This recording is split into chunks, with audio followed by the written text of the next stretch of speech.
Good morning. Magandang umaga po sa lahat. Tayo po ay nasa 1 Kings chapter 6, verse 1 hanggang 38. Sige po, tayo po ay magsimula na sa atin pong devotion. Okay, buksan niyo po ang inyong pong mga Bible sa 1 Kings chapter 6. Yan. Kahapon ay nasa tayo, 1 Kings chapter 3. Ano po? Ngayon ay nasa 1 Kings chapter 6 po tayo. Let's see kung ano pong makikita natin po dito. Pero before that, let us all pray. Let's pray. Diyos na dakila at makapangyarihan sa lahat, magandang umaga po Panginoon. Salamat po sa panibagong araw na inyo pong ibinigay sa amin. Salamat Panginoon sa pagkakataong ito na muli ay kami po ay makapagbubulay-bulay Panginoon ng inyong pong mga salita. Salamat Panginoon sa panibagong lakas at panibagong umaga Panginoon na inyong pong ibinigay sa amin.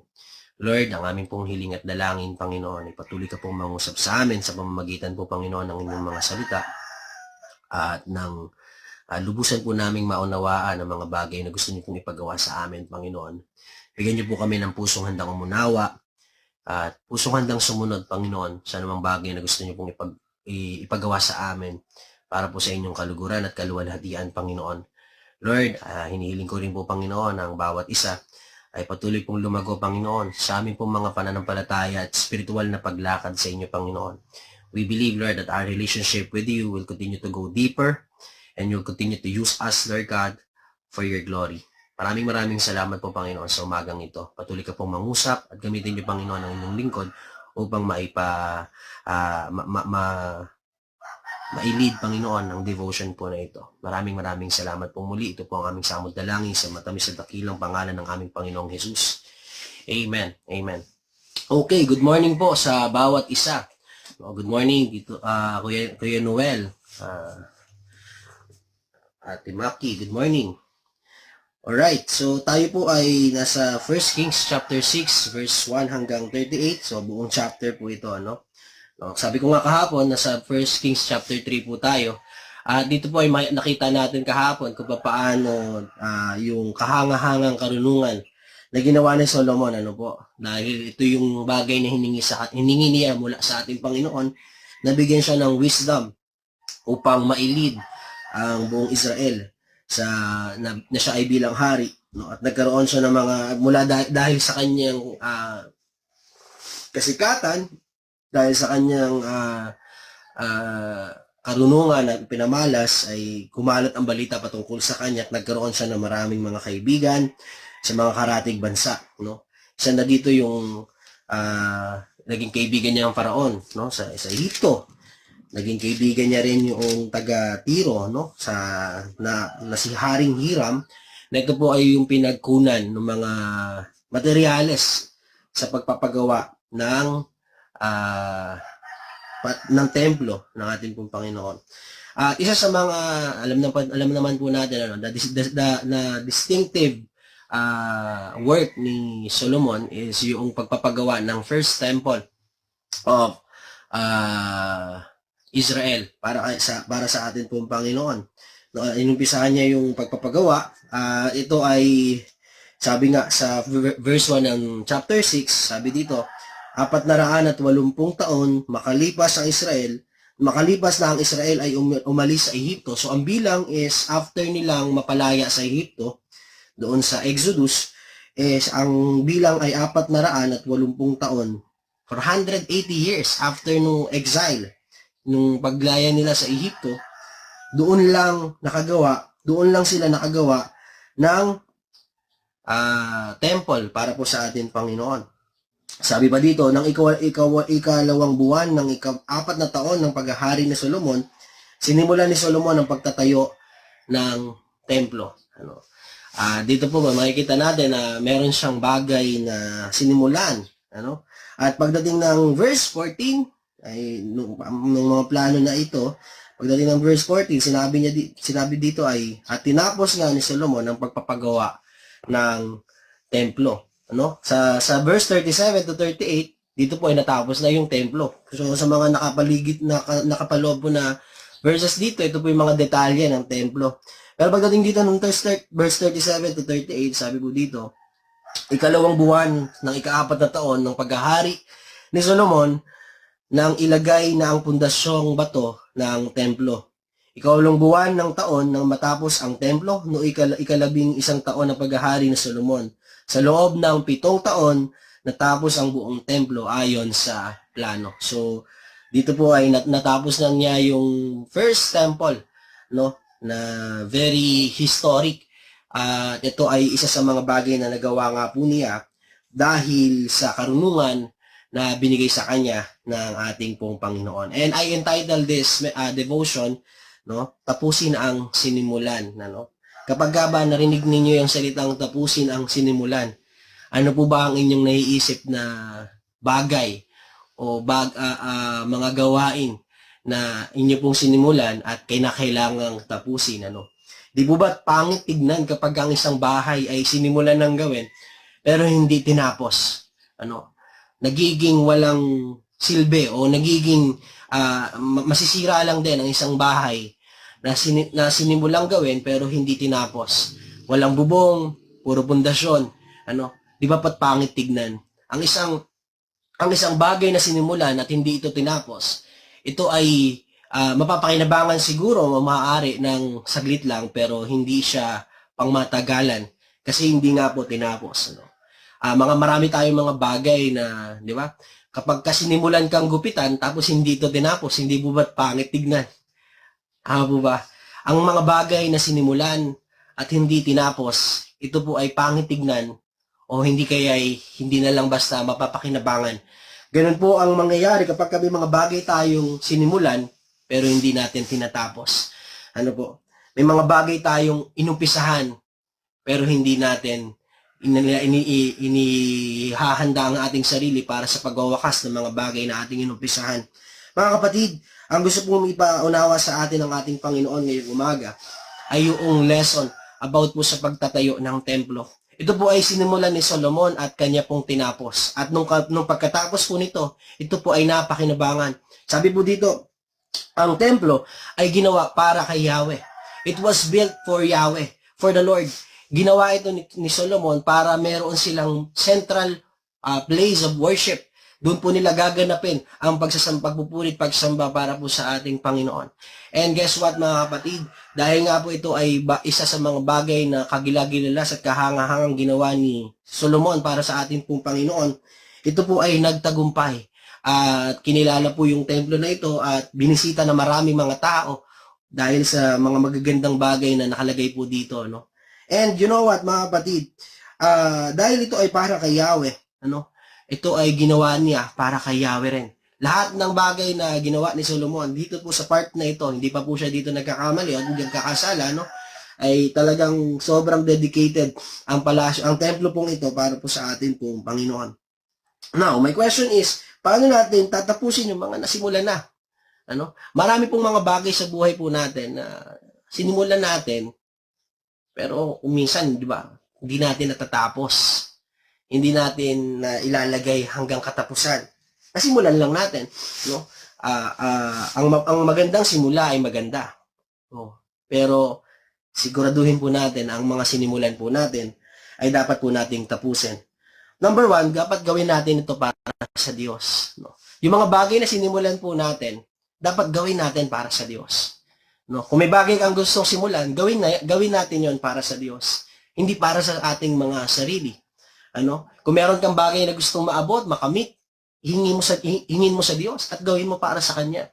No? Kung nangangarap ka na minsan isang araw ay bubuksan mo ang sarili mong tahanan, papaandarin mo ang sarili mong sasakyan, ililid mo ang sarili mong negosyo, kung nangangarap ka na isang araw ay mangyari yun, no? Gawin po natin yon para sa Diyos, hindi para sa ating mga sarili. Ano? Kagaya ni Solomon, nagtagumpay siya sa bagay na ito, hindi dahil para sa kanyang fame. Of course, dahil siya ay hari, kilalang kilala siya. Pero dahil sa karunungang ibinigay sa kanya ng Diyos at ginawa niya ang templo, hindi lang para sa kanya, kung hindi para sa ating pong Panginoon. Para doon sambahin ang ating Panginoon. At for the first time, ano po, nagkaroon ng lagayan, yung Ark of the Covenant. Ano po, gawin ito para sa Diyos. Kung may mga bagay tayong gustong gawin, I-dedicate po natin ang lahat ng bagay na gusto natin gawin para po sa ating pong Panginoon. Number 2, magpatuloy. Hindi para ulit sa sarili natin. Magpatuloy para sa Diyos. Pagtas natin gawin at simulan yung mga bagay na gusto natin gawin para sa Diyos, magpatuloy pa rin po tayo para po sa ating Panginoon. May gusto kang maabot, gawin mo yon and magpatuloy ka. Hindi para sa sarili natin. Of course, para pa rin sa ating Panginoon. Gawin natin ito para sa Diyos. At lastly, tapusin para sa Diyos. Bakit para kay Lord lagi? Walang para sa atin.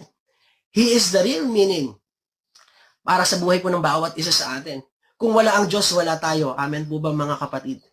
Kung wala ang Diyos, hindi natin maaabot yung mga bagay na naabot po natin. Amen po ba mga kapatid? Kung wala ang karunungang ibinigay ng Diyos kay Solomon, hindi niya magagawa yung bagay na ito. Kung wala ang Diyos sa buhay ni Solomon at hindi siya pinagpala ng karunungan, hindi niya magagawa lahat ng bagay na kanyang ginawa.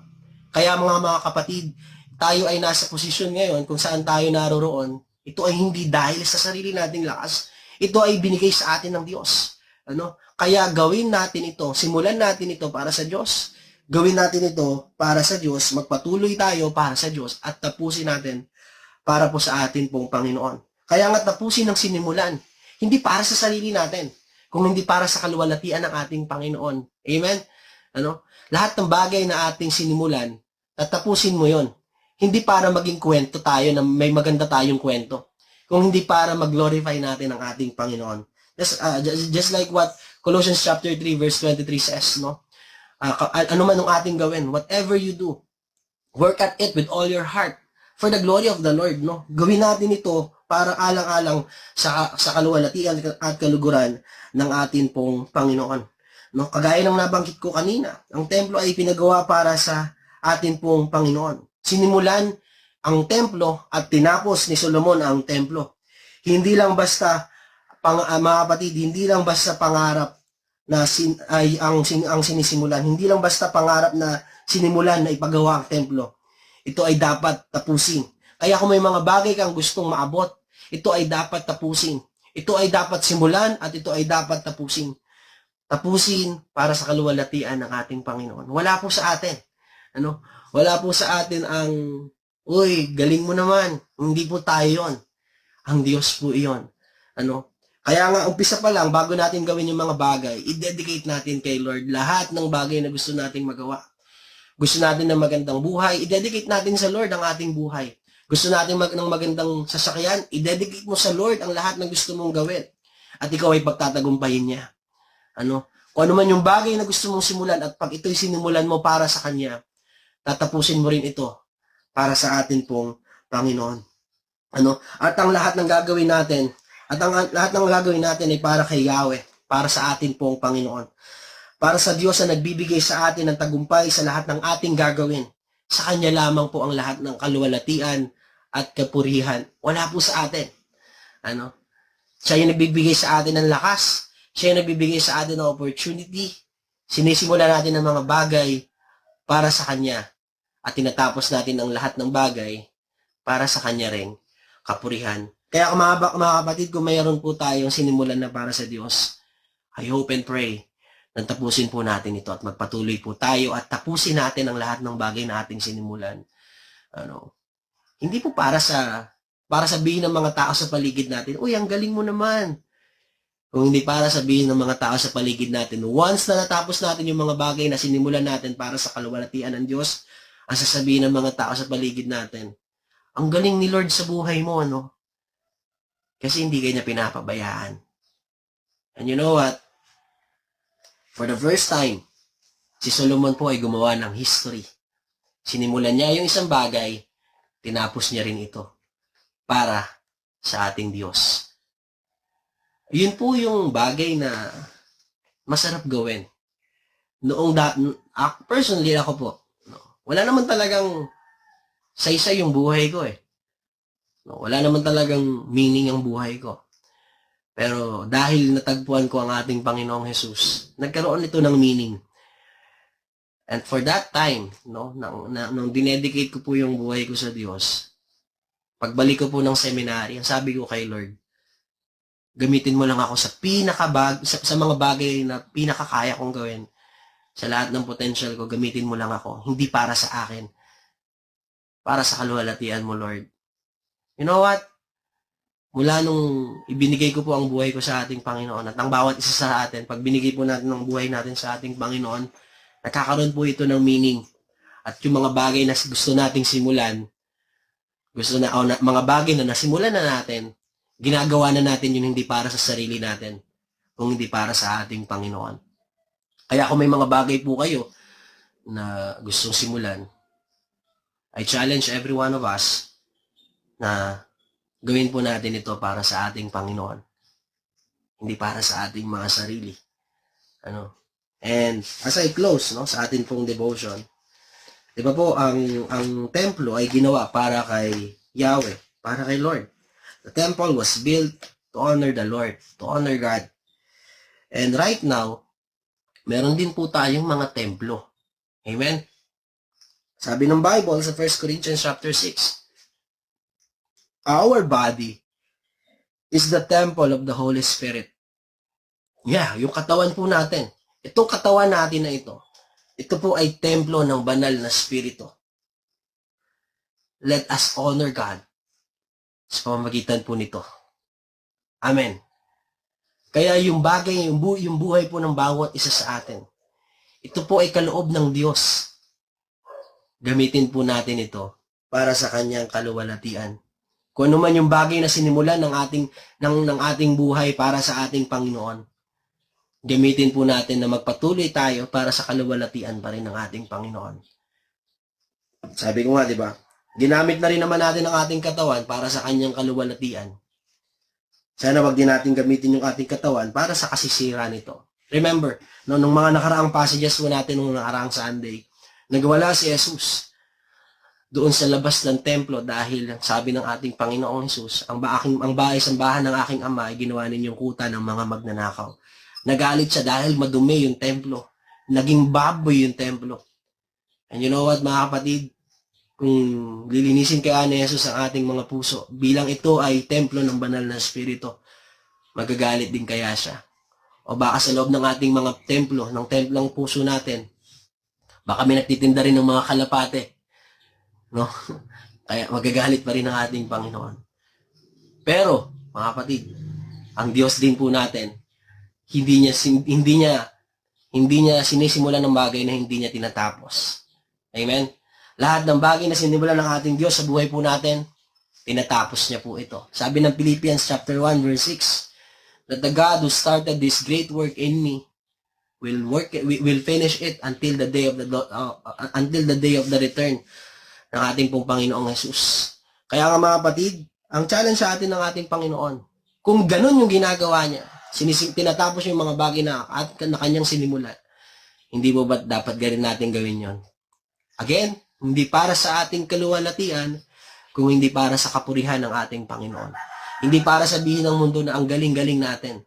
Kung hindi sasabihin sa atin ng mundo, pag tinapos natin ang mga bagay na ating gustong gawin para sa kaluwalhatian ng Diyos, na sasabihin ng buong mundo, praise God sa buhay ng bawat isa sa atin. Ang Diyos pa rin po ang mabibigyan ng kapurihan at hindi po tayo.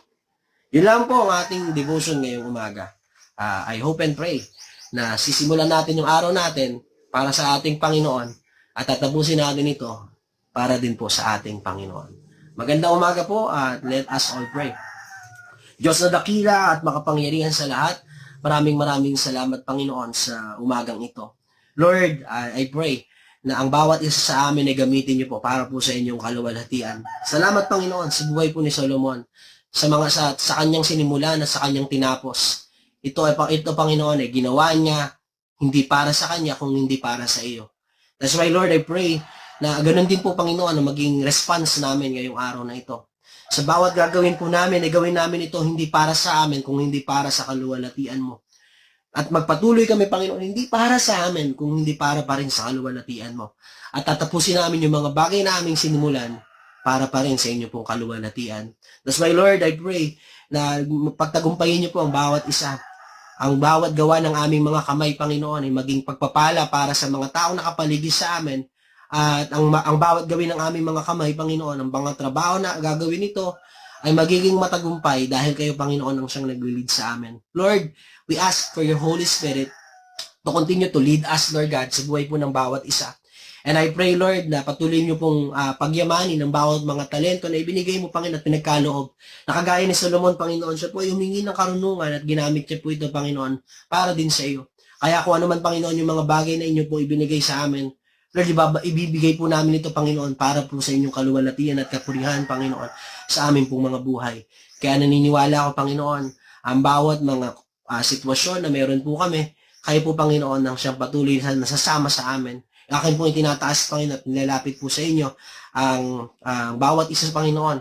Kung may mga kapatid po ako dito, Panginoon, sa live na ito na nanonood, na dumaranas, Panginoon, ng kabigatan ng buhay, Lord, I pray for them. Bigyan niyo po sila, Panginoon, ng kagaanan, Panginoon, sa mga sitwasyon na meron po sila. And naniniwala ako, Lord, na tutulungan niyo po silang buhatin yung mga bagay na hindi po nila kaya, Panginoon. I pray, Lord God, sa mga kapatid po naming may karamdaman, Lord, in the name of Jesus, you will perform miracle, Panginoon, sa kanila pong buhay at mararanasan po nila, Panginoon, yung pag-restore ng kanila pong mga physical na katawan, Panginoon, at kalakasan ay patuloy niyo po ibibigay, Panginoon, sa buhay po ng bawat isa sa kanila. Lord, maraming salamat, Panginoon. Sa umagang ito, akin pong itinataas ang bawat isa ay gamitin niyo po para sa inyong kaluwalhatian at gamitin niyo po kami bilang pagpapala sa mga taong nakapaligid sa amin. Again, Lord, lahat po ng aming gagawin ay hindi para sa amin, kung hindi para sa iyo, Panginoon. That's why, Lord, pagtatagumpayin niyo ang bawat isa dahil ang daladala po naming pangalan ay ang pangalan ng aming Panginoong Jesus na siyang pinakamakapangyarihan sa lahat. And Lord, makikita ng buong mundo ng mga tao sa paligid namin na kayo, Panginoon, ang Diyos na pinakadakila at siyang nangunguna po sa buhay ng bawat isa. Lord, amin din pong itinataas, Panginoon, ang mga kaguluhan, Panginoon, ng giyera sa buong mundo. Lord, I pray na kayo po, Panginoon, ang magbigay ng kapayapaan, ng patuloy na kapayapaan, Panginoon, at maibsan, Panginoon, ang paghihirap ng mga tao sa paligid. Maibsan, Panginoon, ang paghihirap ng mga tao sa buong mundo, Panginoon, na naiipit po sa gulo. Lord, tinataas ko, Panginoon, sa inyo ang bawat isa, ang bawat mga tao, Panginoon, sa buong mundo, ay patuloy niyo pong i-comfort, yakapin niyo po, Panginoon, ang bawat isa. Patahimikin mo, Panginoon, kung paano pinatahimik ang karagatan, Panginoon, sa inyo pong paglalakbay nung kayo ay nandito sa lupa, sa mundo, Panginoon, ganun nyo rin po, Panginoon, patahimikin ang mga damdamin, Panginoon, na nagagalit, ang mga damdamin, Panginoon, na gustong magimagsik, Panginoon. Lord, I pray na ang kalooban nyo pa rin, Panginoon, ang masunod at hindi ang amin. Maraming salamat pong muli sa umagang ito, Panginoon. Kayo po ang aming binibigyan ng kapurihan at pasasalamat, Panginoon, sa tanging pangalan ng aming Panginoong Jesus. Amen. Amen. Amen. Good morning po sa bawat isa po sa atin. Tayo po ay mag-ingat at maging pagpapala po tayo. Tapusin ang mga bagay na sinimulan para sa kaluwalhatian ng Diyos. Good morning po. Mag-ingat po ang bawat isa. God bless you.